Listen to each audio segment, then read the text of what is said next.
হরে কৃষ্ণ বন্ধুরা, কেমন আছো তোমরা সবাই? আশা করি সবাই ভালো আছো, আমিও ভালো আছি। সকালে ঘুম থেকে উঠে স্নান করেছি একবার, তারপরে এখন চলে এসেছি রান্নাঘরে। আজকে না সকাল থেকে বৃষ্টি হচ্ছিল, মানে সকালের দিকে একটু হয়েছিল, এখন একটু কমেছে। তো আমি এখন চলে আসলাম রান্নাঘরে, এই যে ভাত বসিয়ে দিলাম।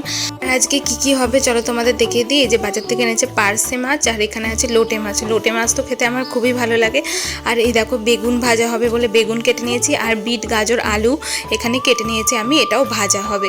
আর লোটে মাছের জন্য পেঁয়াজ লঙ্কা এগুলো সব আমি ভালো করে ধুয়ে কেটে নিয়েছি। মাছগুলোকেও আমার ধুয়ে পরিষ্কার করা হয়ে গেছে। আর এই দেখো এখানে আমি দুই দিকে ভাত চাপিয়েছি, কারণ আজকে ফেনা ভাত খেতে ইচ্ছা করছে খুব, তাই ফেনা ভাত খাবো। আর ডালটাকে প্রথমে আমি প্রেশার কুকারে সেদ্ধ করে নিয়েছি, ডালও হবে, অনেক কিছুই হবে।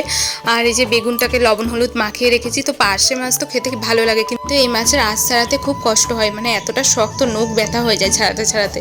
তো যাই হোক, দেখো ওইদিকে আমি মশলাটাও করে নিয়েছি। সকাল থেকে এখনও কিছু খাইনি। বেগুনটা ভাজা হলে ওই প্রেশার কুকারে ফেনা ভাতটা চাপিয়েছিলাম, ওটা হয়ে গেলে একটুখানি ঘি দিয়ে বেগুন ভাজা দিয়ে সকালবেলা এই দেখো ফেনা ভাত দিয়ে খেলাম। আলুও কিন্তু সেদ্ধ দিয়ে ভালো করে মেখে নিয়েছি আমি। আর এদিকে পার্শে মাছগুলো এখন ভাজছি। আর এই দেখো আমার লোটে মাছটা, পার্শে মাছ ভাজা হয়ে ঝোল হয়ে গেছে। এদিকে লোটে মাছটাও চাপিয়ে দিয়েছি টমেটো আর পেঁয়াজ দিয়ে, আর ওই যে একটুখানি আদা বেটে দিয়েছিলাম।